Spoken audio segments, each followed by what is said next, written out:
There we go. Thank you so much for the opportunity this morning to come along and give you a bit of an update of some of the areas where we've made advancements from the whole of the Murray perspective. But importantly this morning, and I know I've got about half an hour now, and then some obviously questions. I'm happy to take those on the way through as well. I want to focus a fair amount of the discussion around our new destination management plan, which we're actually launching tomorrow. So give you a sneak peek, I suppose, into some of the key themes. I'll certainly be emailing a copy of this out to all councillors, along with our media releases, etc. But I just want to take you through a few of the key elements of that. So without any further progress. So again, for everyone in the room, I'm pretty sure you're familiar with the area that we look after, but there's been a few changes within obviously New South Wales, so it's important that I really make it clear.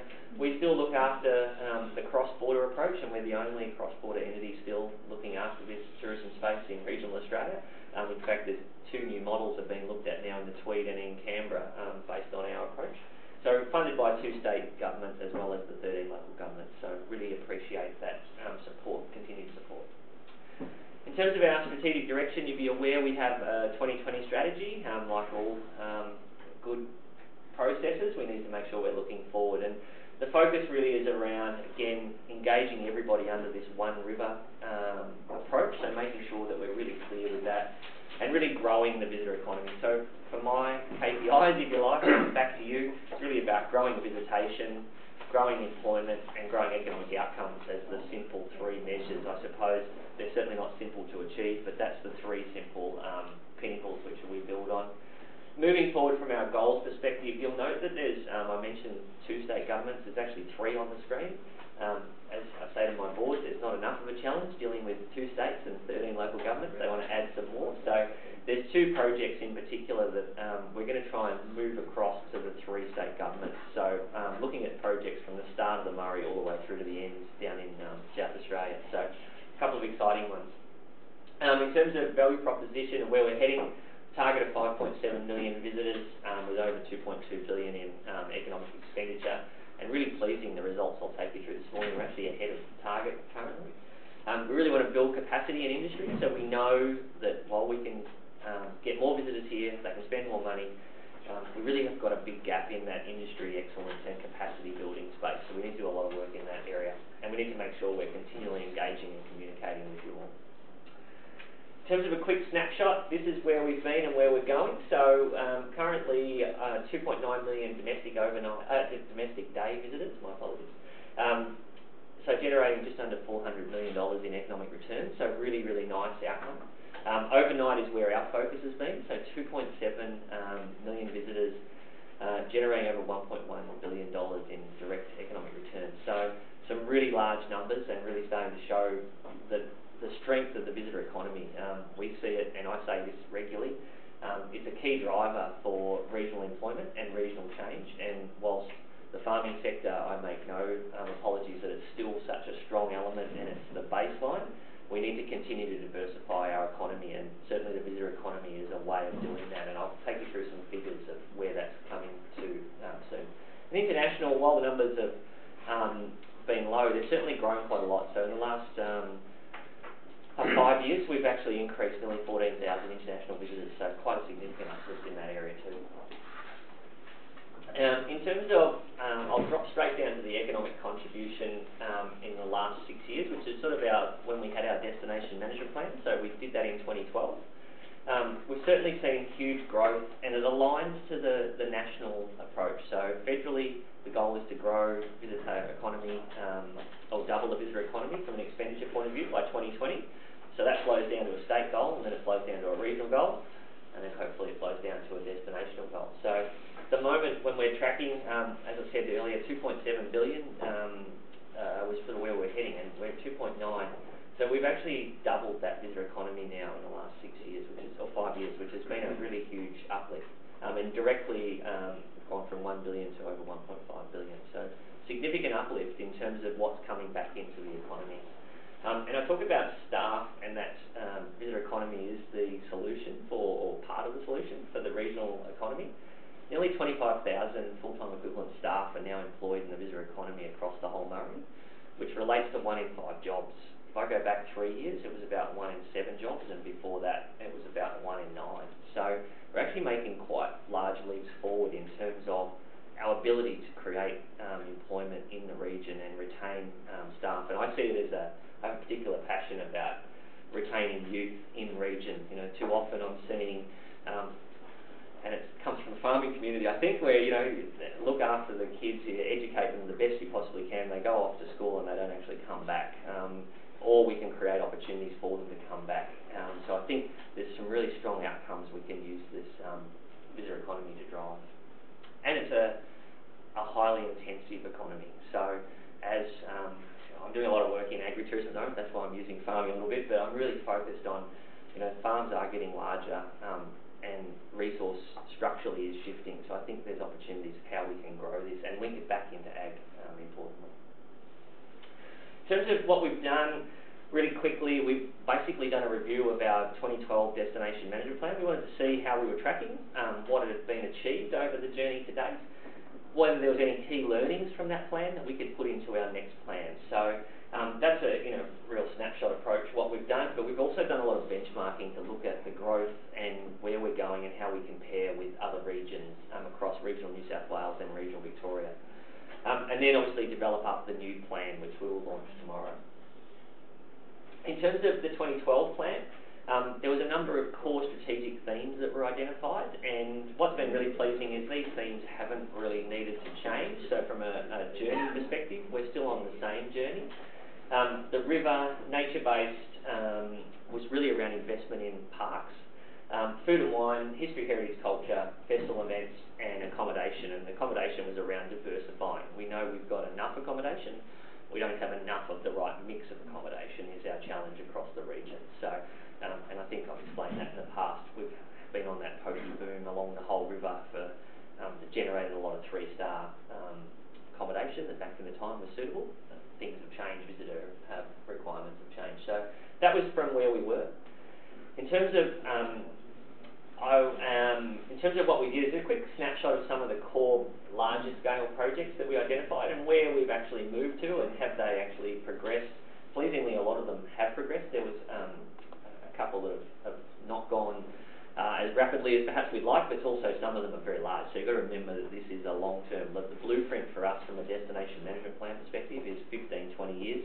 So we've done a review after 5 just to see how we're tracking against that. So there's been a number of areas that have actually increased, but importantly, these were the surprising figures because when you bog down in it, like you would be day in, day out dealing with a local component, you don't necessarily look at the transition holistically. So over 370 million in direct expenditure in the visitor economy over the last 5 years. So we've gone back through all of the local government building approvals and also at a state level looked at all of those investments that have been made. So that's direct investment that's occurred across the Murray. Over 557,000 new overnight visitors, so we've seen that growth continue, and certainly some additional day trip and importantly international. An additional 339 million in visitor expenditure, so that's direct visitor expenditure. So the first 372 is investment in product, if you like, in raw investment, and the other 339 is actually by visitors expending in region. And it's created over an additional 4,500 jobs. So there's been a big shift when you look at 700+ million going into the region over the last 5 years by having a coordinated plan with everyone working in the same direction and actually looking at how we move this forward. So some really strong outcomes. In terms of obviously looking at the new DMP, there's a lot of focus still on the river. I think everyone's well aware now. Majority of destinations have turned their back on the river and the focus. Everyone's now reorientating themselves back to the river. And it's really been a shift. You know, that is a key driver of why people come here. The activities they do might be different, but the river is the anchor, and it's certainly something that we own. Strong focus on nature as well. What we saw from the first plan is we kept it broad. It was investment in park by national parks. What we've probably seen is that perhaps was a little bit broad, and I think we actually need to drill down and look at specific projects to try and get parks to invest in park rather than saying we want investment in park. So there's some good examples, particularly in New South Wales, where we have seen that shift. They've invested and we've we've seen quite a significant shift in visitation to the parks. We need more of it. The rise in beverage tourism, so food and wine was our theme, if you recall. It's very much advanced now, so distilleries, and obviously here, prime example of about to go live very soon, with the ability to actually have whiskey, but microbreweries and all of that element, cideries, etc., is a really exciting space. Growth in arts infrastructure, so it wasn't necessarily just art galleries as a focus, but it was actually how do we create more arts cultural events or activities, performances, etc., that may be able to go right across the region. So some of the discussions have even thrown up ideas around securing key exhibits that might be able to tour the Murray, cost of share, great visitation, but also at a much more economical way to do it. Visitors have definitely changed over the last 5 years and will continue to do so. And 2 points, I suppose, in particular, or 3.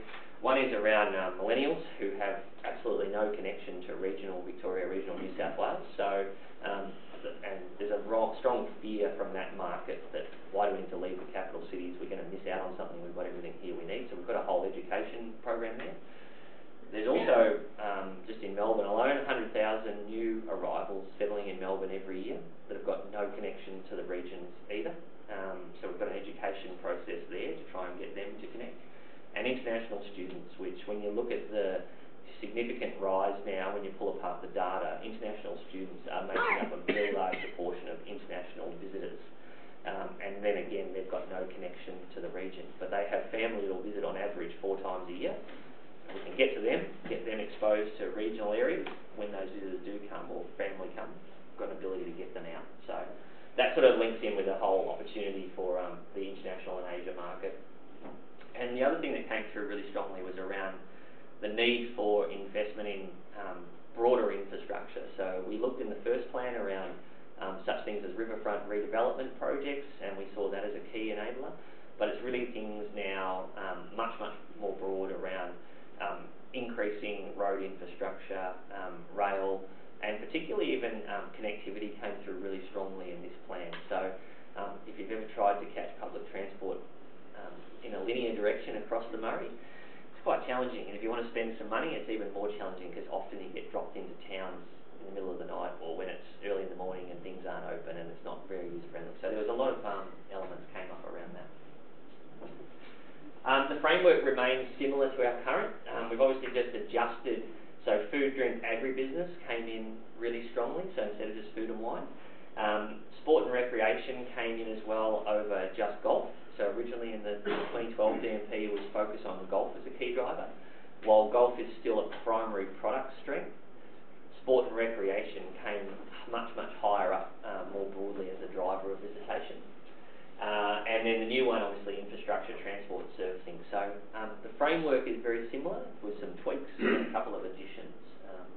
We've also ranked each of the projects in the same manner that we did last time. So make sure we have Tier 1 projects as the key game changers, if you like, something that would fundamentally shift visitation to the whole Murray. Tier 2 and 3, Tier 2 is something that will shift visitation to the Murray. It'll really shift visitation to a sub-regional area, and Tier 3 might be something that really shifts visitation to a particular destination. All of them, though, I will state, are, in my eyes, as important as each other, because if we don't move the smaller projects along, and we only have a big project, then there's still nothing for visitors to do. It's one thing to have a great whiskey chocolate factory here, but if you haven't got enough product for everyone to spend a couple of days, and they're only going to come here and visit that and go. So we need to make sure we've built the destination. I'll fly through these pretty quickly. In terms of under each theme, we've identified key Tier 1 projects. And I'll just touch on a couple of the top ones, if you like, and then obviously I'll come back to specifically what this region is really identified. So river cruising and Murray River Road. River cruising is one that's a no-brainer when I actually looked at it from a strategic point of view. Fastest growing sector in the world. We've got one of the best rivers in the world, and yet we don't actually have a full river cruising strategic approach. So there's certainly elements where you can go and do it, and you can do it obviously on a houseboat or might be able to do it on a larger boat in a couple of areas, but there's no investment framework, if you like, that would encourage that experience. So one of the projects that we'll take on from a strategic perspective is to drive the development of a river cruising strategic framework. What that looks like, I don't 100% know, but what I would suggest is it would identify investment opportunities across the region of what type of cruising you could do in what areas. So, this end of the river, you've got much tighter, more highly fluctuating river levels, for instance, may well be more suited to small, trailable houseboat cruising that can get into the very nice nature-oriented areas, versus when you get further down the river, much wider, much more stable, it might be lending itself to a larger European-style cruise vessel or something in that space. So, not sure what it'll look like, but that's sort of the feeling, the theme. And Murray River Road, really, the board have actually embraced this as their top project now. It's about creating the backbone, if you like, for an iconic Australian touring route from the start of the Murray, up in the Snowies, all the way through to the mouth in South Australia. So, creating a spine that people can actually be positioned in a way that's never been positioned before. We always position in a destination approach or a sub-destination approach. Actually getting people to traverse the length of the Murray, and underneath that consider a whole range of experiences. So creates opportunities to get people moving east-west. It also creates opportunities to do sub-touring at destination level. So you start to create clusters of product and reasons to move. And Ports of the Murray would fit under that. So obviously from a federation perspective, and Ports of the Murray, that's one of the projects that fits fairly and squarely in this destination, but would fit under that as an experience that would happen across the broader remit. And obviously your riverfront and Mulwala foreshore have been identified as Tier 1, but I will touch on those a bit separately. In terms of nature-based, we've identified a couple of key elements, and again, the adventure trail for us is still the core that will connect the whole region and has the ability to drive it's an extra 100,000 new visitors a year once that's up and going. And certainly from your project perspective of linking Corroy to Mulwala fits fairly and squarely straight into that project.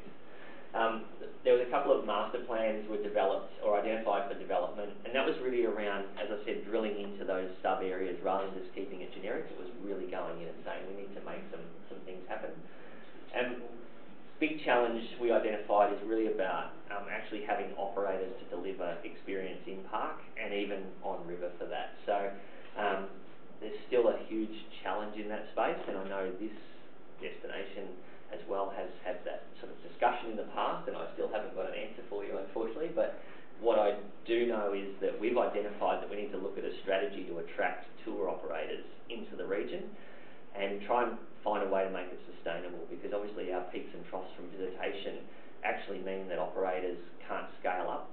So we've been working with Sydney Harbour Kayaks, who have set up in Kahuna, and obviously they rely on their business in Sydney to be sustainable. They don't rely on the business in Kahuna to be sustainable. So we're really watching that as a pilot to see how we could go and find other operators that might be able to then have scale and operate across the region, or operate across multiple sub-destinations across the region. So all of a sudden you could have product that would be sustainable. In terms of sport and recreation, there was 4 key top-line projects identified. Interesting enough, 2 of them are in motorsport, which was quite an interesting process to go through from a sport and recreation perspective.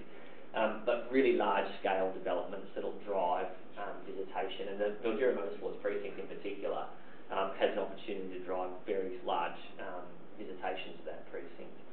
The area that's really interesting, and certainly you've got quality exporting recreation facilities across the region. The bit that's probably missing at the moment, and I think an area we need to focus on doing some work on, is around capacity building. So if we're going to hold a local, a regional, a national, international event, what are the facilities like?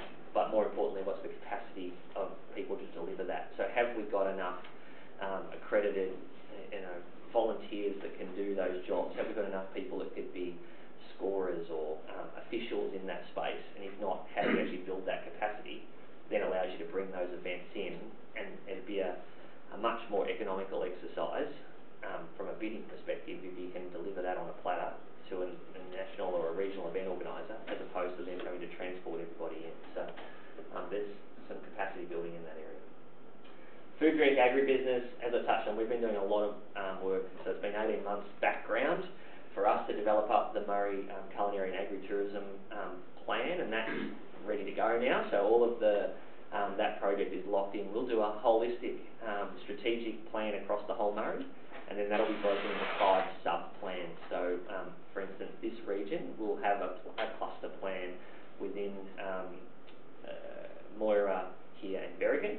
So you actually get a cluster plan that'll start to identify opportunities in that culinary agritourism space.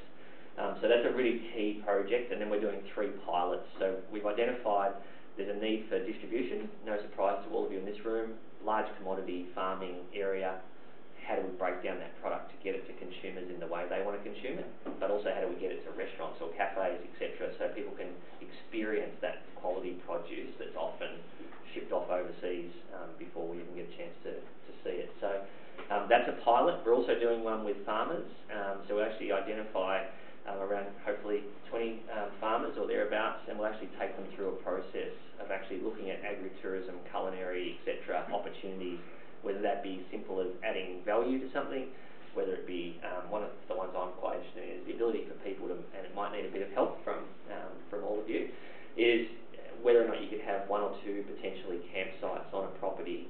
You might be able to stay a night or 2 as a maximum, but actually have an experience on farm with the farmer themselves, but as a way of adding value that could be quite inexpensive for an actual producer to do something like that. And often, particularly with the river, have some of the best spots to potentially even pull up and stay a night and spend some time or 2. So there's something in there, we don't quite know what exactly it's going to look like yet, but there's a few of those ideas. And the other one is working with restaurateurs and chefs to try and find a way of highlighting and telling the story about the regional produce that they are serving. So quite a large one. There was a couple of other specific projects identified as well, and certainly the development at Corowa, the expansion has been identified. Arts, heritage and culture, there was a few projects of core infrastructure, if you like, that link into this, and then there's a lot of opportunities. So things like repurposing buildings and heritage sites, and in particular the digital transformation. So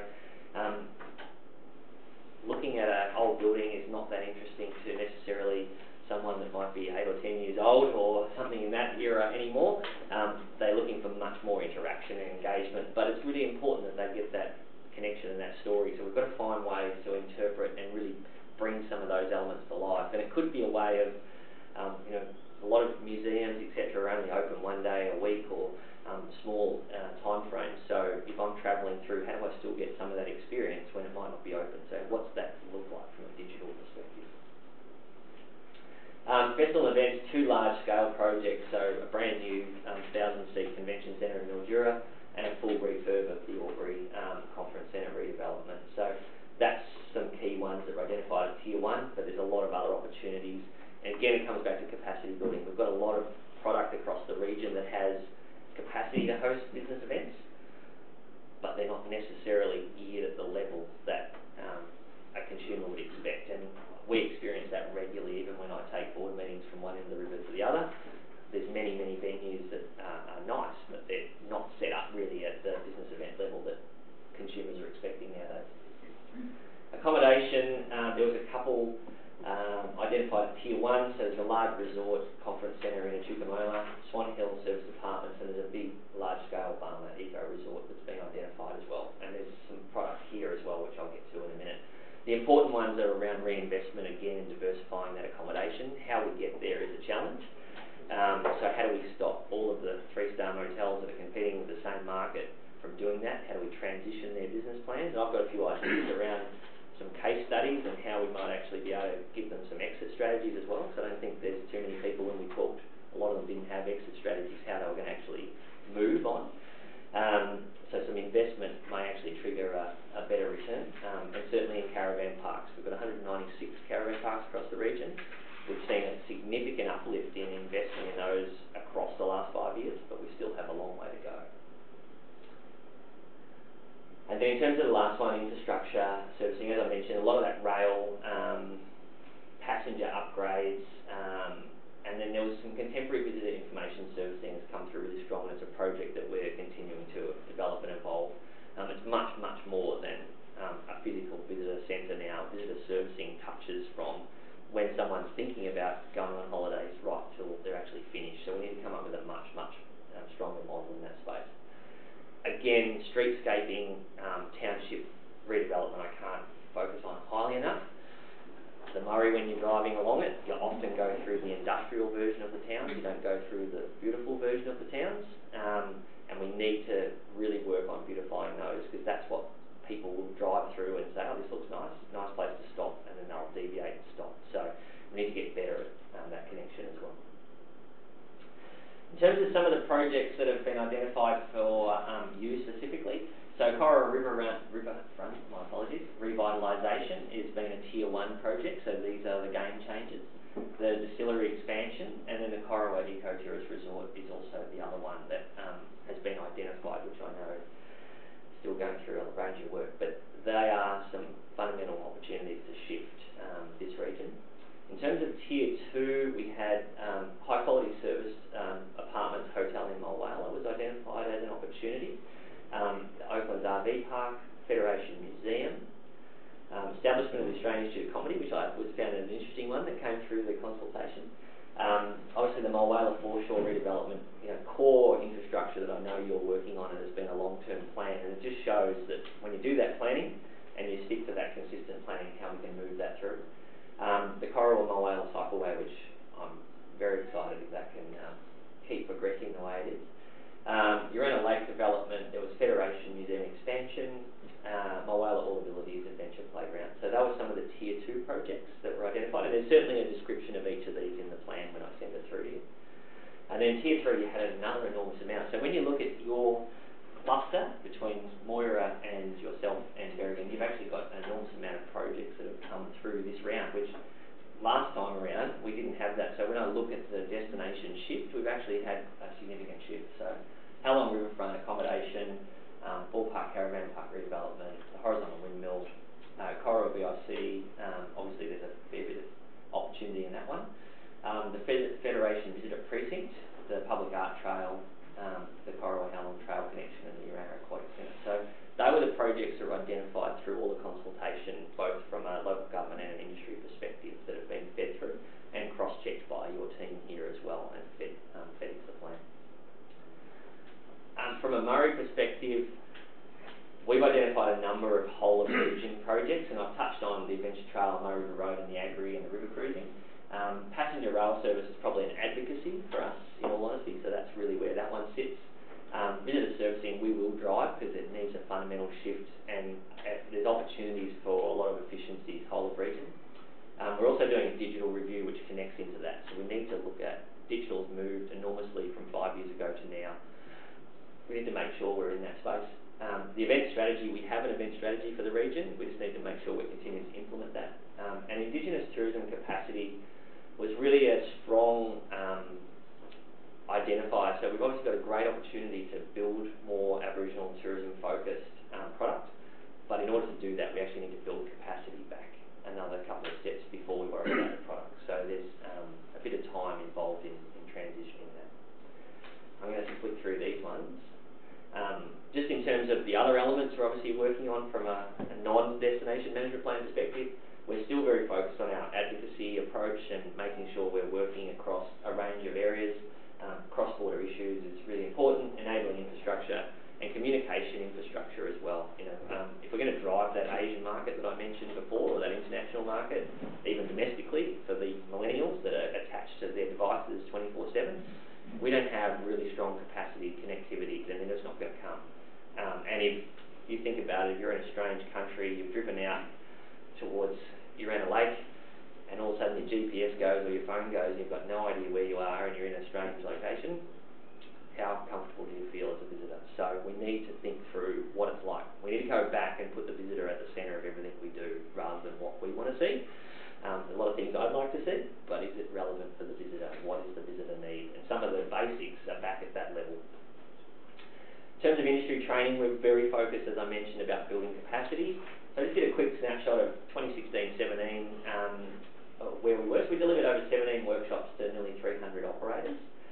This year we've delivered 5 workshops to over 141 with 7 to go, and we'll comfortably at least double that number. Our target is to get around that 300, 250 is my real target, but over 300 is my target, as well as Tourism Awards. So today, for instance, There'll be a launch about now for the Regional Tourism Awards, and it'll be hosted in Delinquent. And we're running a full mentoring program, so I actively encourage you, if you've got businesses that you've identified that you think would be great to go through an awards program, we have a mentoring program and we'll work with them one-on-one to help them through that process.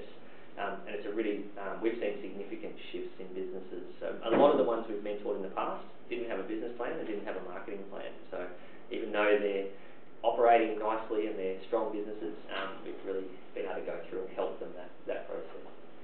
And lastly, just around marketing, just want to touch on, I suppose, our approach. So really nowadays it's as much about content as it is about colour and movement. So we actually need to get more and more content, and I'm always focusing on trying to get content. So from a local perspective, we need more content as well to be able to feed back up, and using a whole range of different mediums. So no longer is it the traditional approach. We're seeing marketing programs now that the channels that we use are changed every day. So you're actually monitoring what's getting take up and you're actually changing. So it's quite different to the past approach. Obviously we have a conversion partnership approach as well to generate bookings, public relations, and we sort of focus on that seasonal campaign. And given limited resources, we partner with others from an international perspective to try and get represented in other countries. So that's part of what we do with Sydney Melbourne Touring, which comes through this neck of the woods, for instance. And we'll be attending ATE in another month's time, which is a one-on-one business-to-business trade show geared around getting more international visitors into the region. There's a couple of quick overviews. So the last Hotels Combined campaign, so it was a conversion campaign, generated nearly 10,000 leads to over 250 properties and converted to over 1,000 direct bookings. So it's about a 38% uplift year on year from that previous period when we didn't do that program. Obviously golf, Urban List is all food and wine oriented, and MasterChef we obviously did, which was highly successful late last year in terms of the uplift that achieved. So really strong. And that's me. I nearly got through just about in the half an hour, Adrian, that you gave me. So happy to have as many questions as you'd like, but I just thought it was important to give you the overview. David Longley, have you been to Lake Urania yourself? Yes. What do you think? Yeah, it's big. It is big. But it is really a hidden gem. I was going to say it's a hidden. That's the. We need to find a way to get that visitor experience mapped and identified, and then have the ability for people to go through that. It covers a number of issues out there: Aboriginal remains, yes, visions, bird life, eco, all that sort of stuff. Yes. And I think it's certainly underdeveloped. Yeah. And maybe you could tack it onto the Murray River and then sort of... and certainly, so we see that as one. So certainly for me, while the river is obviously the core, any of those lakes, wetlands, other elements that fit into the product experience are definitely all part of what we would consider. So it certainly is part of that, both the river development but also the nature development. So you can actually slot it under both areas, if you like, as a way of moving it forward. So I've been out there. Actually, I've been out Colombo as well. I had a ski out there a little while ago. But there is opportunities. I think you're 100% right. It is hidden. Like there's it's a bit like even the river here. Like simple things. I said to someone recently, the ability for you even just to float from how long to here in a lilo or in a dinghy. Don't take that for granted in terms of what that experience is like, and that people don't do that. You know, there's now how we do it in a manner that's packaged, if you like, that you could actually go and do that. You need operators, but there's simple things as well as the other. So even something at like the idea of doing a tag-along tour that doesn't need a lot of infrastructure. It could be as simple as you meet at point X. You follow the person that's going to guide you in your own car, and then you stop at certain points and you actually have an experience. And we did a test just recently in Barma. So I took a group out with Yorta Yorta representative, and we literally did it as just looking at the product opportunities, and it turned into a bit of a tour almost. And I said, well, there's your product. You don't actually need to go and build something. You don't need to, maybe you can do a viewing area or something, but it was actually as simple as creating that product experience. So. Yeah. From our end, how do we elevate the action on that, for example, try and get it to another level?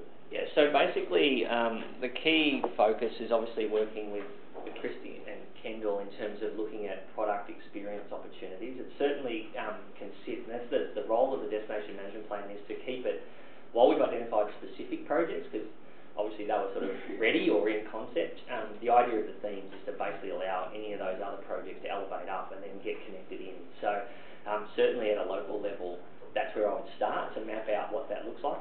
As always with these guys, I'm happy to brainstorm, to sit around and look at those opportunities, but certainly need to start locally first and then look at, okay, how would we do this, what are the opportunities, and then we can elevate that up. And we can certainly access both state governments as well to say, okay, is there other projects or product in the state that could fit, work with parks, etc. So, and community, that's where it needs to start.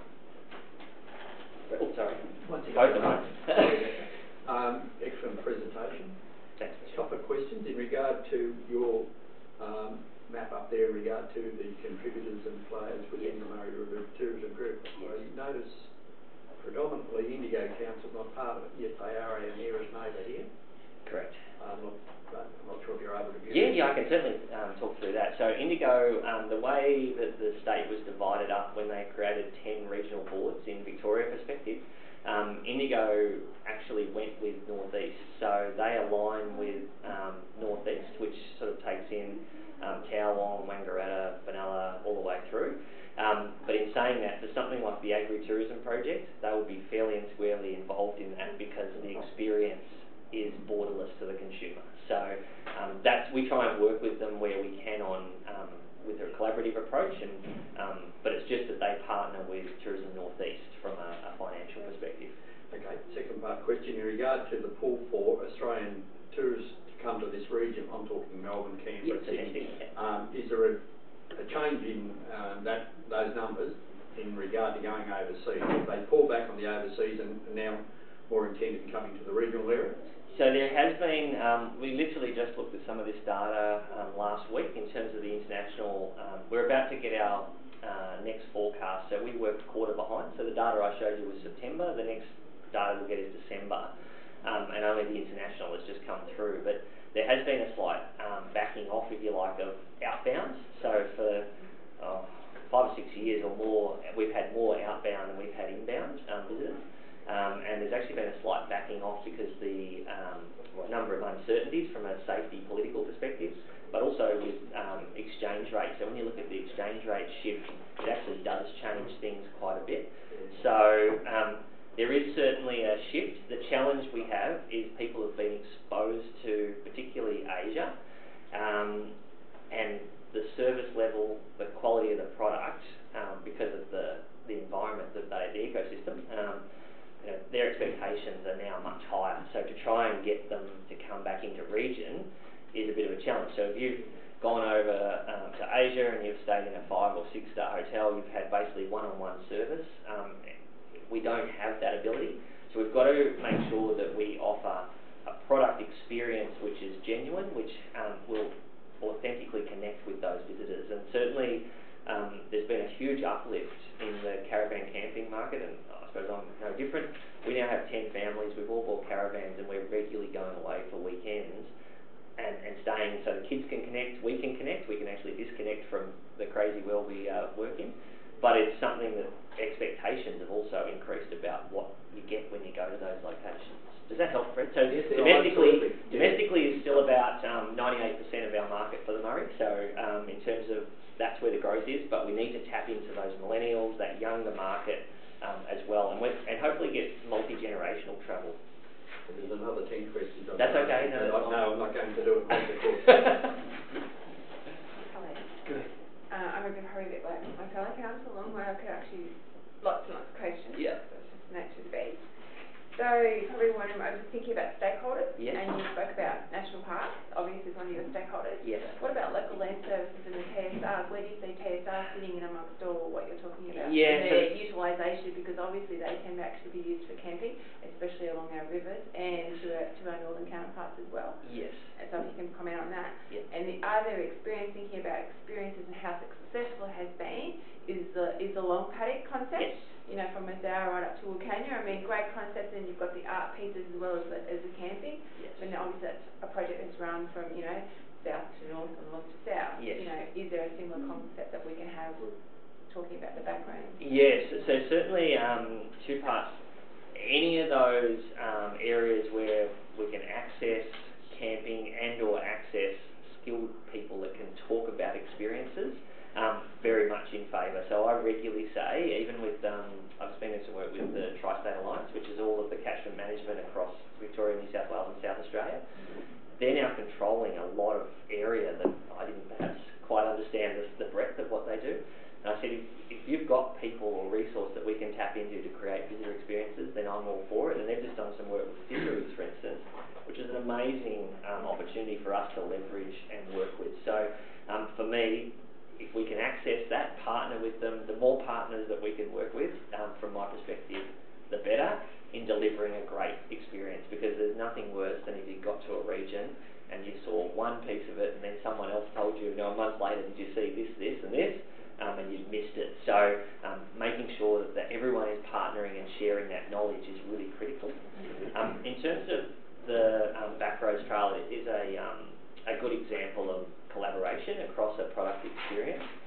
There's still opportunity in that to actually take it much further, and certainly the idea of Murray River Road, if you like, creates that reason that we might get more and more volume of visitors, and then what we need is those destinations to work around how they develop product that people might do in either a synergistic way across a couple of points, or even in a circular way. So the hub and spoke touring idea of, if you stay here another day, where do you go and what do you see? So it could come back to that Urana experience and you come back, or you could stay up there, but it might be opportunities like that. So it's really thinking through by experience, and then you can actually reverse engineer what the product might look like, as opposed to defining, we're going to put these 10 things together and hope that that's what the visitor wants. It's actually drilling down and saying, okay, what would the visitor experience look like and what are they after, and then what do we need to pull together to make that happen. So touring is critical as a way of moving people around, but also a way of making them stay longer. The more we can get a product that people say, I'm going to stay another day and I'm actually going to spend that half a day driving around and I'm going to come back and see another experience, the better, because that's really really the value. So if you look and you're searching, and the scary thing is people are searching via YouTube now as opposed to even websites. They'll go to YouTube and they'll look at a experience or a destination, and we don't control that content, which is a bit scary when I've been looking at it recently and what some of the content is, and is it the image that we want to be putting forward. So they're actually drilling down almost into the what's that I can do or see, and then they come back to where am I going to do and see it.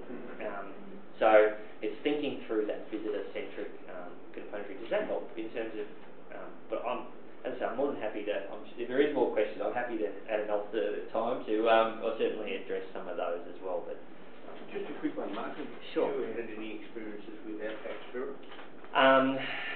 We've had a discussion a long time ago, but no, not actually a particular project with them in mind. Because they're covering most of Australia now, except in our region. They are, and I mean they're based in Albury. Yeah, and they're the biggest eco yes. Tourist organisation in Australia. Yes. Yeah. So a long way. The challenge for something like them, when we first spoke to them about the river, if you like, was accessing or ability to set up. So obviously both Victoria and New South Wales parks, for instance, make it very difficult to set up standing camps, etc. within park. So that's something we're definitely advocating to say, is there some ability to do that, which is sort of how their premise has been built, or they've then bought specific areas. So things like the eco-resort opportunity here could start to build some momentum. It's a matter of having enough clustered experiences. So if we were going to go along the length of the river, what are those experiences that exist? At the moment, there's probably not enough. if I looked at it in an honest approach to say, at that high quality, because they're if you break down on one of their buses, for instance, within 2 hours, choppers will arrive and they'll fly you out and you'll be fixed. So at that level of what you're expending to actually go on those, we need to make sure. We've certainly got the nature, the raw beauty. I have no qualms in what's there. It's just going to be connecting some of those other experiences. And we've certainly got pockets of it, and it wouldn't take much to tweak it, but it's just not quite at that space just at the moment. Because they do this for a sleeping track where everything's mobile. Yes. It's the whole lot, so. Yeah. So it's just trying to get that momentum. And I suppose part of our challenge with the Murray as well, which is what we're all trying to do, and that's why I think the board is so determined with Murray River Road now, is to raise the profile to a level that it is on people's bucket lists. So people will go, I want to do Strathspey Trek, or I want to go and do the Kimberleys. We want them to say, I want to go and do the Murray. What that experience then looks like could have a whole lot of different product elements built into it, but we need to elevate it up in a way that it is seen at that bucket list. And I think if we present it differently, that we haven't done in the past, then it will.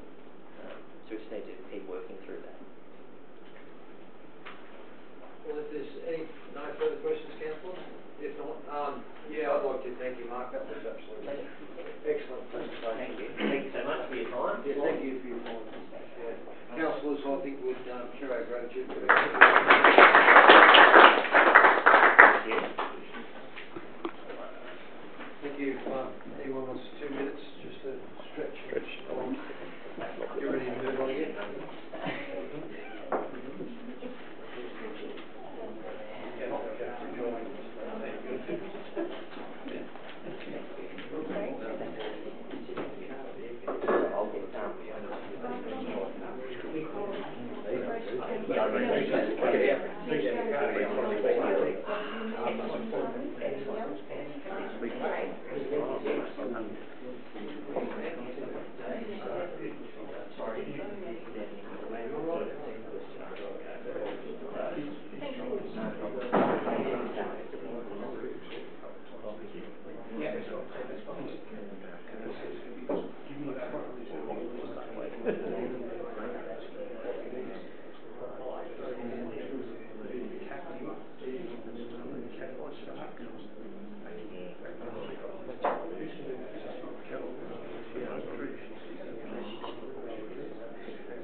Mayor, first report 7.1 and 7.2, statutory reports. First one, statement of bank balances and reconciliation at 20th of 8th of February. You noted? Moved by Councillor Longmire, seconded by Councillor Law. Any questions or comments? If not, Town Improvement Fund, Mr. Parker, sorry. Yes. Whose is that and how much is in it? That was in the budget to be used. The large chunk of it is the what was left over of the, from my memory, of the Howrong situation. So there are any projects that are being funded out of that in this current year. I can't remember them off the top of my head. Preschool, sorry, yeah. Preschool, yeah, that's where it's going, that's right. If there's nothing further, I'll put it all in favour. Against, carried. 7.2 scheduled investment says at 28th of February. So moved. Moved by Councillor Meaden, seconded by Councillor Whitechurch. Any questions or comments? If not, I'll put it all in favour. Against, carried. Just for the purposes of council information, internal audit and risk and audit committee are meeting this Thursday, and they'll be talking about our finances, particularly our report from last meeting to deal with our second quarterly review. So Councillor Meagle is the representative on that. So Actually, on an apology for that meeting. Okay. 7.3 is a bringing back of the proposal to subdivide and sell land adjacent to the Marwar Council Depot site. There's been an addition to point 8 to this report that the two lots of land that adjoin the current Marwar Council Depot be retained, and that in the attachments is a proposal for the breakup of that land into various lots. Do we have a mover? Moved by Councillor Law, seconded by Councillor Longley. Any questions or comments, councillors? Councillor Kennedy. Just item 5. It says that council subject is not built within 12 months. I know for a fact that sometimes it takes a lot longer to get permits through in 12 months. It's a pretty broad thing, you know. If council wants it back, they can take it back if it's not built on within 12 months. I know out there's been a lot of vacant blocks out there for multiple years that haven't been built on, and I don't think anyone's been ever taken back. That clause is, and if someone wants to, like I think if Charlotte wants to sell it, if someone wants to speculate and buy it, then sell it on later, so be it. You know, I know you're trying to encourage investment in town and get people to have more business in town, but if the Shire wants to get rid of the land, I reckon that clause can be pretty, it's here or there, like, it's a hard one. Like, I agree with the recommendations, sell the land, like we don't need it, get rid of it, you know, sell it. And also the $50, I reckon that's great money for the Shire to get the money back. Just that clause about saying that it's not allowed to sell it within 2 years, which is probably fair enough, but to build on it within 12 months is probably a very hard one. That's just one comment I want to make. Just in regards to that, I appreciate your comments, and one of the things, point 4, where we're setting a price, that's the price we're setting it at. Maybe it's not the price that people will buy it at. No. But that's what we're putting on the market for. In regards to point 5, it's that balance between speculators, if things are moving, locking up land that we want developments on when there's a shortage. When the second part of the industrial subdivision kicks in, I think that will be a different platform to be working on. But I would like to continue this arrangement on for the time being. We did a check of land that has this clause on it, and generally we can, if things are moving ahead, and we know that sometimes they're moving ahead quite slowly, we can be a bit tolerant about that, but they know that behind it we have a stick if it looks more like speculation. So, thank you. Just Councillor Kennedy, would you Would there be any benefit extending that to 2 years, same as Probably the built one, like if they're going to buy the block of land, sometimes it takes a lot longer than 12 months to get your designs done and get things through. I'm just speaking from a building perspective, how long it does take to get things through. Like, even though the council, in hindsight, they're probably not going to take it back off you. You know, if you've got plans in to do something there, nothing's going to happen. But it's just a clause there that says, like usually a building permit lasts for 2 years, so they can get a permit, they don't have to build it for another 2 years anyway. So that's a pretty broad thing, that must be built one within 12 months. It's a pretty broad thing, even though the building permit must be started within 2 years usually. It's a hard one, so it might be worth looking at maybe changing that in the future. I'm happy with the way it is there now. Yeah. Okay. All right, any further comments, councillors? We're going to move on. Yeah. We do. I'll put it all in favour. Aye. Against? Carried. 7.4 is the work that's continuing to be done in the economic development area, and of course this crosses over to some degree where tourism is concerned as well, and there is a tourism table that's been produced as well, but of course it fits in with what you just saw just a while ago, so it hasn't been brought forward. But basically what this is about is an action plan, and you'll see in the attachments where we will have definite actions in targeted areas, and we'll be reporting against those things, and we're particularly going to be focused on the outcomes attached to that. So we would like councillors to review this, and within a few weeks, one way or the other, through a briefing or a workshop, we might go through the elements of that to get further council involvement. It's a work in, the action plan is a work in progress situation, and even since this document, the attachments were prepared, there's been further adjustments as we add things to it, like some of the stats that are coming out of these other reports that aren't in there. So there's 4 recommendations there. That's fine. Yeah. Someone like to move that recommendation? Moved by Councillor Law, seconded by Councillor Kennedy. Any questions or comments? Probably a good one for a workshop. Councillor Law. Yeah, just a quick one. When you're talking about employing two new people or new people, so what sort of criteria are the applicants got to have for this sort of position? Well, there's 2 sides to it.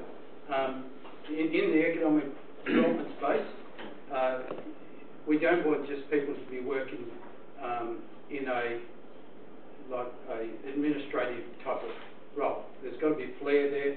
There's got to be a lot of lateral thinking, and the action plan is to really drive what that person is doing, so that they're not sitting there doing business development when you've got organisations like the Business Enterprise Centre in Albury where you can use for that particular purpose.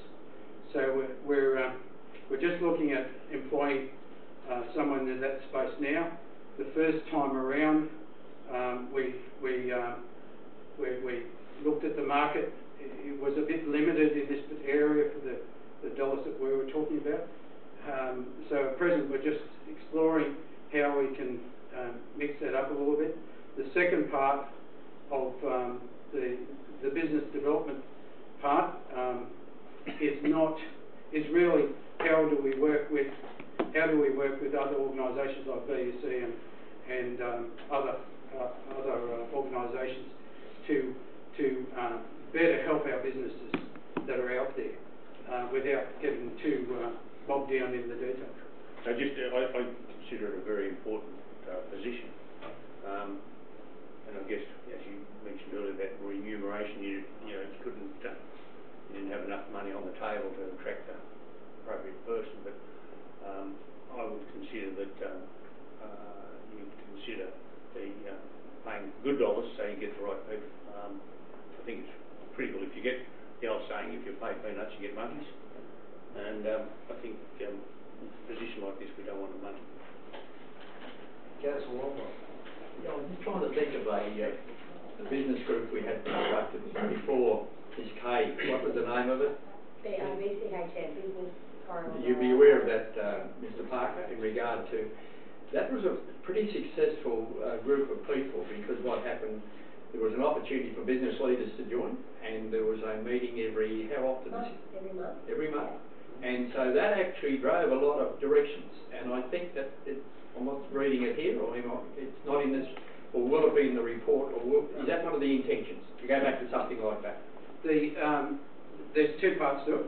There's this getting this framework together to as an action plan. Don't forget, in the background, we've also got this project that we've auspiced together with under the Energise Enterprise state government funding that we're working with CSU. That report is due out. It's been a little bit delayed for various reasons. It's going to be early May, something like the 9th, 10th or 11th, and I'm hoping that out of that there will be, as mentioned in this report, there's going to be a lot more data and information that will support some of this. One of the things that I do want to do, and in part of that process, we're actually, part of that presentation is to bring back particularly the businesses that we canvassed in producing, helping us produce the information, and it's probably going to be done on a breakfast type of format, and like that monthly type of thing. I'm hoping to bring a similar thing. I'm hoping that it grows out of those people coming together rather than us dictating how it should work, which you know, how often should it happen. What I'm hoping to do is to do it like a breakfast where you can where you try and get a really good speaker that attracts get the group there, and out of that you get support for it. So if they see that we've got a framework that they can get behind, or where we think they fit in with the whole picture, the position that we're talking about, the main position, it's probably the only one that's extremely externally focused. It's very different to all the other types of things, employment within council, probably barring what the GM is required to do from an externally focused. We're wanting to engage and find that investment, find the niches, find our comparative advantages, and really target them over a coming period. Thank you for a very detailed explanation. Councillor Neal. Thank you, Mr. Mayor. I agree with Councillor Long, and I think this is a really important position. Thank you, Mr. Parker, for the report, because my view is that council should be not the doer but the enabler. To me, economic development is about bringing facilitating the connections between industry, between government, between council, so that economic development can occur.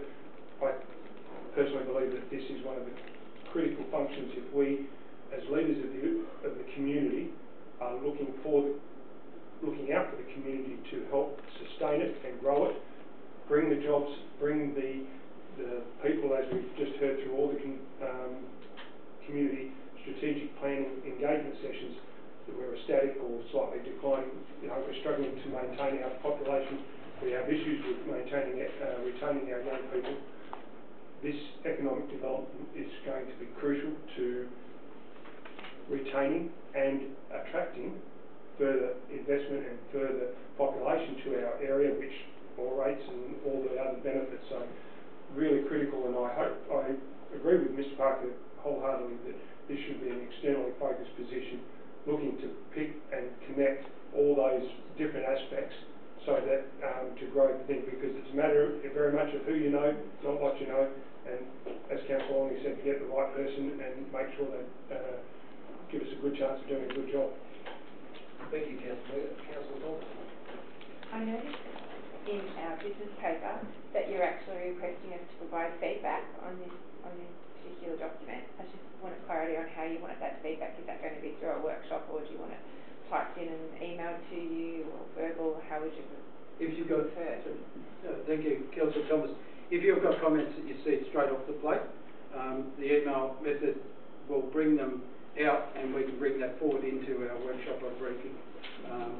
Our aim is to get the action plan in a better situation for the April meeting, so that it coincides with the production of the delivery program.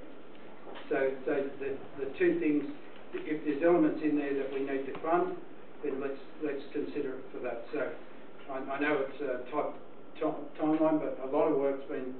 Hopefully you see that in the report and the lead up to this. A lot of information, and just to reinforce what we're about with this.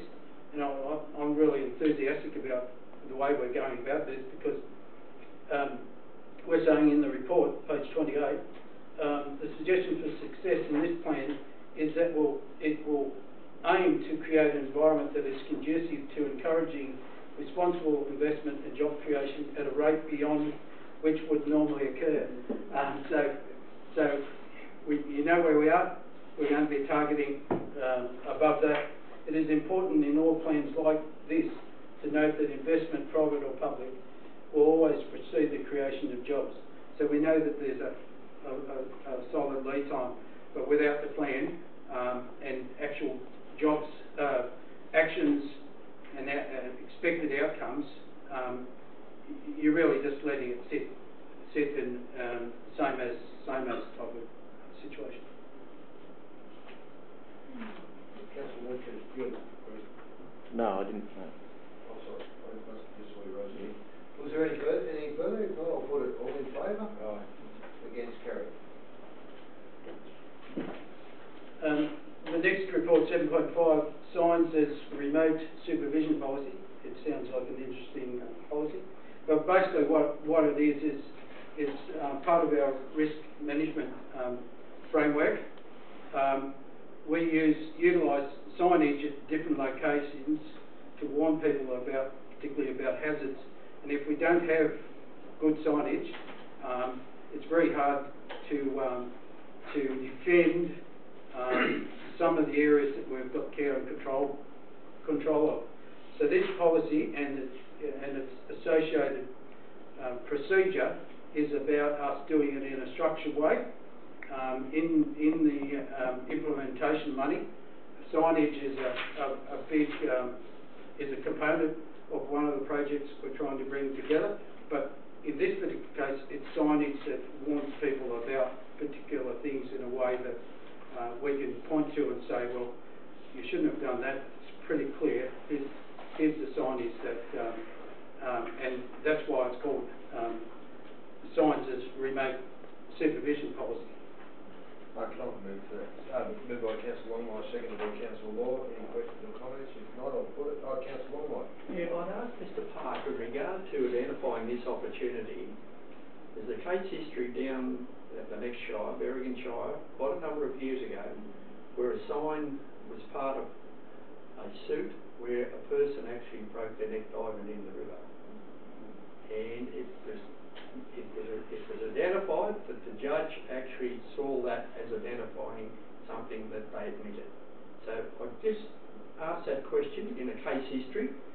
It's a public item. It was identified, and some of the other councillors here are nodding their heads in the understanding I'm sensing of that track record. So I'm not sure. I just bring it to your attention if that's an awareness or an alertness. I'm sure Ms. Kay may be aware of it.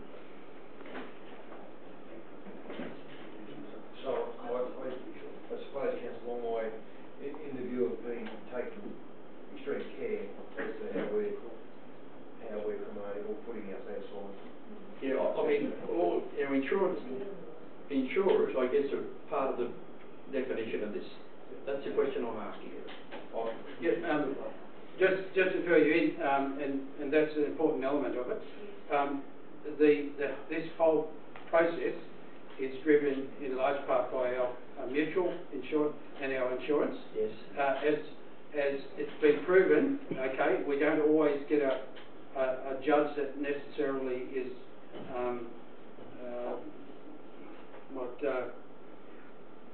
hard to say what sort of word that is. So it's the evidence is definitely there that without the signage, the process is we're pulling out the identifiable risks and the three some of the key elements in as to where these signs are going to go.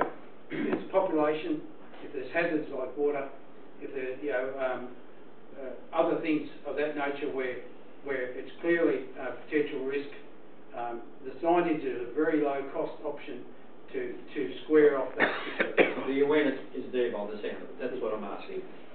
I think if there's nothing further, I'll put it. All in favour? Aye. Against? Carried. 7.6,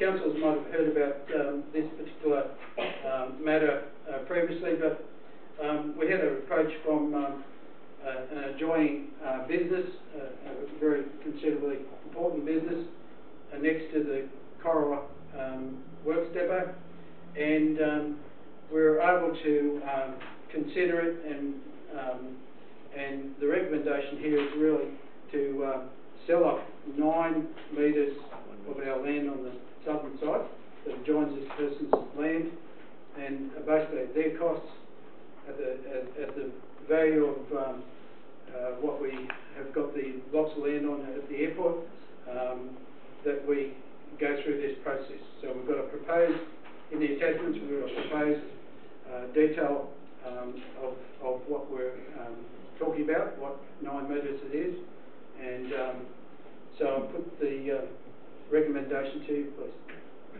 I'm going to move it. Councillor Longley, seconded. Councillor Kennedy. Councillor Longley, would you like to comment? A question in regard to the change of the size of the depot. I guess in capacity of what's needed and what's wanted, the General Manager, Acting General Manager, has had obviously an overview of this, and I'd be keen to hear his comment in regard to not the opportunity to sell it. Obviously it's come past you in this report. You don't have any concerns, Mr. Barton? Thanks, Mr. Mayor. No, it has been getting along for a number of years now. The approach was made quite a while back, I think, from that operator of the trucking depot. The council depot at the moment is going through a master plan. I think like every other depot I've ever been involved with, there always seems to be a master plan on the horizon, but I think that one's getting a fair bit of traction now, and it's probably as a result of some of this. So some of the outdoor staff have made comment that why are we doing that? So it's not been without good discussion, which you'd expect. We think certainly only letting that 9 metres go, it does facilitate mostly, admittedly, for that business, but we're about trying to improve economic development. It's probably not a bad thing. We can make a lot better use of the site. Certainly the people that run with the master plan, the group they've got involved, those depot workers, they're confident we can reuse the land a bit better, more formally, yeah. Okay, thank you. Any further comments? If not, I'll put it. All in favour? Aye. Against? Carried. Thank you, councillors. Thank you. Now we'll move on to the Director of Infrastructure and Environment report. Thank you. Kate? Item 8.1 is the report provided to Council for information for the construction certificate and compliance development certificates that have been issued since the last report to the February Council meeting. Moved by Councillor Mengle, seconded by Councillor Kennedy. Any questions or comments on any of those developments? If not, I'll put it. All in favour? Aye. Against? Carried. Item 8.2 is the development applications that have been approved under delegation by staff since the last council meeting. We have a move to that recommendation, moved by Councillor Law, seconded by Councillor Kennedy. No questions or comments, councillors? If not, I'll put it. All in favour? Aye. Against? Carried. Item 8.3 is in regards to the Corowa Silk Farm Heritage Report. So this is to provide council with information in regards to the advice and support provided to, in respect to heritage provided to the owners of the Silk Farm in Corowa. It's just basically the information from our heritage advisor since his inspection, and the advice and support that has been provided from there. So with recommendation that we note the heritage advisor's report, and that we that the Council's Heritage Advisor continues to assist in the preparation and support for a conservation plan to help with any future grant applications. Thank you. We have a move, Councillor Thomas, and a seconded by Councillor Meagle. A question, Councillor Wells? Thank you, Mr. Mayor. I'm just wondering, what would the time frame be sort of doing something with this silkworm farm, because it's a very important, there's only one in Australia, only one reality, so, and the other day I was talking to the owner, and that wind the other day sort of, it could be sort of sad for the building, because it's not really structural, but we don't want to sort of go crazy. No, not now. So at this stage, our advisor Peter has provided some advice on some work that they could do to help with the structural integrity of the building. It is the responsibility of the owner to undertake these works, so Peter is just providing advice and support, and the time frames, it will be, Peter will be working with them when they're available to go over their funding options. Thanks. Councillor Thomas? I'd just like to fully endorse the council, because if anyone in this room doesn't have a clear understanding of the importance of the historical site that we have on our back doorstep, you need to do your research now, because it is just an amazing thing that it's here in Corowa, and that it should be preserved. So I just would like to just really endorse what you're doing, and if any way that council can help into the future, it would probably be greatly appreciated. Just also just for info, they have dropped a book in here. Good. So Ian and Marilyn from down Castlemaine wrote a book on it, and I'm halfway through the book, so it's fairly amazing background of that lady, even through the military, and her husband goes right back. So Yeah, very good story. Huge story. Councillor Meagle? Thank you, Mr. Mayor. Just to endorse Councillor Thomas's comments, also having just heard about tourism and economic development, here it is on place, and to endorse the council's position to assist and endorse any grants that the owners can get to restore this would be ideal. I think that it has great potential, and as Councillor Thomas says, it is pretty unique. It's very unique. It has the potential to be really important, and now council's supported the owner in saying, if you can get grants, we'll back you in that to hopefully make it another attraction to further economic development and tourism. So fully endorse it. Thank you. Excellent. Thank you. On the heritage matter, coming out of the meeting, I attended with the Heritage Advisor, and Kate and our director was there as well, and the owner, and the people from Castlemaine were really behind it all. Was the heritage is, like Councillor Wales said, I suppose where you were trying to get to was the time frames a challenge, because it's not even listed on our LEP, let alone state significance, so there's no saying it can't or won't get there, but it still could be at least 2 year window, and I think that's where the owners from an economic development tourism avenue are looking for any help. So we're sort of, even out of that meeting, wasn't it, Kate, we're thinking more trying to work with our economic or our community development, tourism, anyone to try and help the current owner, because she is so keen and she's very local and connected as well, to really see if we can and the fact that there's been a book written on it and everything, I think there's a lot of strength there to get some other grants before the heritage comes across. Not till you really get them. Excellent. Sounds like something we should be in touch with council. Okay, any further comments? Councillor Wild, did you want to? Just when Mr. Butler said they're very local, well, that's what even the owner's father was being involved in horse race. Well, it's a major, great champion horse of these breeders, so yes, that's very important. All right, if there's nothing more, I'll put it all in favour. Against, carried. Item 8.4 is a report providing some information on the local heritage grants project that we have in place. The council has received grants money to undertake some work to provide a well-cared-for look for our items of heritage significance. Due to time constraints, the project has actually commenced, so this report was just to provide you information about the project that's underway, and for you to receive a note of this report. Okay, will we have a mover for that recommendation? Councillor Meagle, seconded by Councillor Law. Question, Councillor Meagle? Just a quick one. In our recent community engagement, when we were at Borey Creek, and there was comment about the buildings. These are the ones that already have heritage listed. I believe so. The report actually has listed the buildings, and I think they are in the LEP. So they're already have, as opposed to would be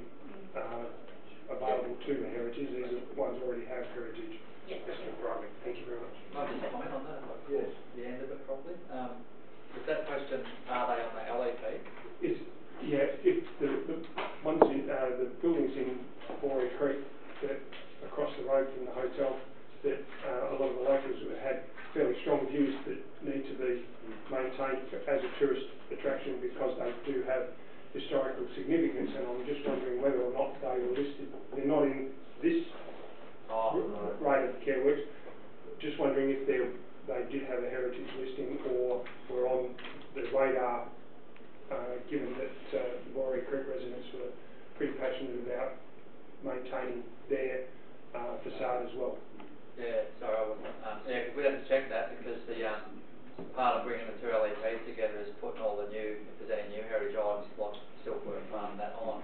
And I think Peter, our heritage advisor, he was with you around it for 3 or 4 years before. He's probably got it in the list to consider. Could you take that on notice, Yeah. Ms. Butler and Ms. Miller, to just investigate where that's up to? Yeah. Thank you. Councillor Longmont. Yes, my name is Mr. This is an interesting facet of some of the former LEP heritage listed items that I remember, certainly within the former Corowa Shire. One that comes to mind straight away is the Christian Tabernacle. That is owned by an individual and it's listed. We're probably all aware of it. It's at the corner right where everybody drives into the town. And in that situation, it's been sitting like it and deteriorating for quite a number of years. There was a discussion that the owner had with the former council in regard to, because the imposing of the heritage list of that building, not his, after he secured it, that there was a thing where he couldn't and still can't do anything with it.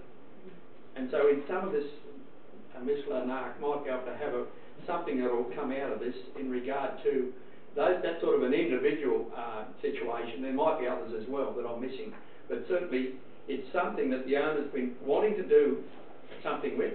He's limited in his opportunity to sell the area, and so there needs to be an understanding what council's position is and to be reviewed to look at that position, if that makes sense. So is that to review the item as it is listed? Or yes, it is, and so it's in a, Ms. Kay's very much aware of it as well. It's been something that is of not good value for the scene of the township and the community, but it's in a lockdown situation in regard to council's input of the LEP heritage listing. And so where is it at, other than the order council contributing something like along the lines of this sort of opportunity, or the release of that as a heritage listed item under the LEP? Because Councillor Longmont, the fact that it's listed is causing an imposition on the owner. Like he can't actually develop his building or do anything because of that listing. So that's correct. Is there a way around that? There's yes. Certainly information about the types of development that can be done with heritage items and heritage conservation areas. So we can go through and provide that information, make it a little bit more clear so that people that with the heritage items don't feel like they are completely restricted, they're just up to this building, that the only thing they can do is just paint it. It'd be good if you could take note of that, because what it's actually doing, it's been rezoned. It's now become part of the commercial residential area. I'm pretty sure that Mr. Butler's aware of it. And I think it's something that the owner is really in a no-win situation. But if there was something with the executive and the directors and that able to deal with that situation, I think it'd be good for the owner, good for the town. Thank you. If there's nothing further, I'll put it. All in favour? Aye. Against? Carried. Item 8.5 is the Howlong War Memorial. So this is a report to provide discussion and recommendations on the proposed upgrade of the Low Square RSL Memorial at Low Square, Howlong. So the recommendation, there's been a master plan that has been done, and the report goes through that the Howlong RSL branch has been quite active in preparing this master plan. And they've also conducted a consultation process with the community that's been separate from council's process. The report states that they believe that this is sufficient in regards to consulting for this project, with a recommendation that council endorse the proposed master plan for the Low Square RSL Memorial. Okay, can we have a mover for that recommendation, please? Moved by Councillor Thomas, seconded by Councillor Whitechurch. Any comments, Councillor? Just a pedantic comment, Mr Mayor. The Howlong sub-branch didn't get the funding. It was the Low Square Management Committee got the grant to develop the and develop the plan. Anything further, council? If not, I'll put it. All in favour? Aye. Against? Carried. Okay, item 8.6 is the local government emissions baseline pilot project. So it's to provide discussion and a recommendation that council applies to participate in this local government emissions baseline pilot project. Do I have someone to move that recommendation? Moved by Councillor Neagle, seconded by Councillor Law. Any questions or comments? Councillor Neagle. Thank you, Mr. Mayor. There is a push across New South Wales councils to actually look at their greenhouse emissions, not necessarily from a climate change perspective, although that's one aspect, but also from an economic perspective in terms of reducing their costs and all the rest of it. I believe participation in this program will give us a very good, as the project says, baseline of where we're at and where we're going. And the reason for doing that is that when we then go to look for funding or grants for renewable energy or for reducing our greenhouse gas emission, we've got something to show the state and federal government that we are taking this seriously, that we're on an environmental and climate change pathway and also an economic one. And I think that this will give us a base to work from to show that we're on the way forward, and hopefully will assist us in attracting further investment from both the state and the Commonwealth down the track. Thank you, Councillor Neagle. If there's nothing further, I'll put it. All in favour? Aye. Against? Carried. And that was the last one. Thank you very much. Thank you, Councillor. Excellent. Okay, now we'll move on. Reports from delegates. Does any delegate have any reports at all that they'd like to offer? If not, I'll keep moving. There's correspondence. I'll just have a look at the items from 12.1 down to 12.6. Would you like me to run through and just discuss them independently? 12.1. Well, I'll do that because acting general manager wants to comment on 12.1 New South Wales Government Department of Industry. So only just briefly discussed because the former Kairos are very successful in the pilot program for the Crown Lands, I guess review, but that was looking towards a whole range of things around better management for Crown Lands and returning to council and other avenues. But just to get this letter here recently, and I had some discussion with Shona Crowley a few days ago from Crown Lands in Wagga to discuss broadly where Crown Lands management's up to, and I think we'll bring a report to council over the next few months about all that, because there's a lot moving along in that space. But I just thought it was a bit concerning really that we then, with this letter, is basically saying that negotiations can't really proceed because the land councils involved are unable to participate, so sort of stalled everything or stopped. So I just wanted to make, especially for the councils that were involved in the past and aware of that, we need to do some action on this, I think, to work out what the issues were and see if we can't work forward in some way on that. But just the councils that will know more. Councillor Neagle. Yes, thanks, Mr. Mayor. I endorsed his comments to the General Manager because this has been a long saga. The former Corrie Council spent a lot of time and effort in that pilot project, which and there was a real opportunity that is being held up here for council to better manage Crown Lands and maybe even return some of them to council and things, so we can move on and go forward. And we've just hit a roadblock here, so I would really endorse the General Manager to make submission to Crown Lands, asking if they're to provide a time frame for some way forward, because otherwise we've done nothing but waste a whole heap of time and resource on a project that they were instigating, and now we've got nowhere with it. So I really would encourage the General Manager to make a submission requesting a reinstatement of progress along these. Councillor Neagle, just with that recommendation, we'll put that motion. Would you consider identification of those Crown Lands? Because that was a pilot project that was going here.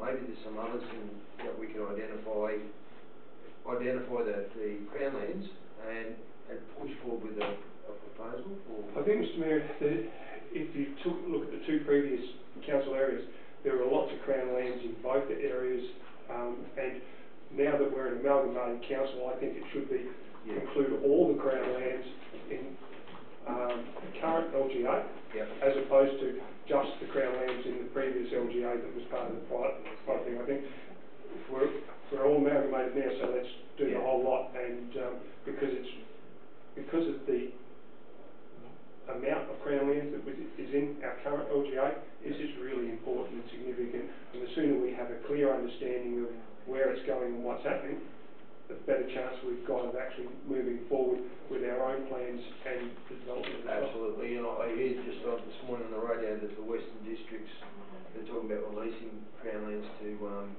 bought up for rateable property, so it's very important to tackle it and as gentlemen said, really disappointed that they just said, oh well, sorry, someone can't be there, so it's all stalled. I think that's a disappointing attitude to take, and that we should really need to refocus them on progressing forward. Definitely. Well, we've got a motion worded up there, have we? Yeah, just that council endorse the general manager to make a submission to recommence participation in the Crown Lands negotiation program. Does that sound? Yeah. Perhaps I can get a second. Second by Councillor Longwire. Any further questions? If not, I'll put it all in favour. Yeah, we might just put the Federation Council area. If you wanted to put after the program, after the program. Please, for the entire Federation Council area. Federation Council LGA. Yeah, perfect. All right, the next one's Murray-Darling Basin Association. Notification of decision of the Senate to disallow the Northern Basin review and the MDA response. Does anyone want to comment on that item of correspondence? Anyway, they've kept the 450 there, so is there any election might change that? Yeah. If there's council legal. Yeah, sorry to keep hogging the voting Mr Mayor. This is also really important to Federation Council, that whole Murray-Darling Basin plan, because our agricultural sector and others rely on irrigated water, and then so it'll be, I guess it's a bit of a watching brief, but we need to perhaps make representation to our elected representatives in both state and federal level to perhaps find a way forward, because the current Murray-Darling Basin plan is over with everybody walking away from it. So there needs to be some work or some way forward to come up with a new plan, because at the moment we don't have any plan. It's a very complicated issue at the moment, because the basin plan's come back and it's identified that the lack of economic development, the lack of the shortage of farm water in our region, which they've been saying all along, but actually they've identified it in the studies now. So yeah, it's a real watch this space. Anyway, if there's nothing further on that one, country mayors minutes. Would you like any further information, any questions on that one? If not, I'll move on. Sharks, Corowa Amateur Swimming and Life Saving Club. Thank you, Leah, to the staff, council and staff that assist the Corowa Swim Club Triathlon. And the next one, 12.5 by Whale Water Ski Club, seeking council support to seal 600 metres of Wems Road to the park entrance. If there's nothing on that, I'll keep going. Just yell out if you'd like to. Councillor Thomas.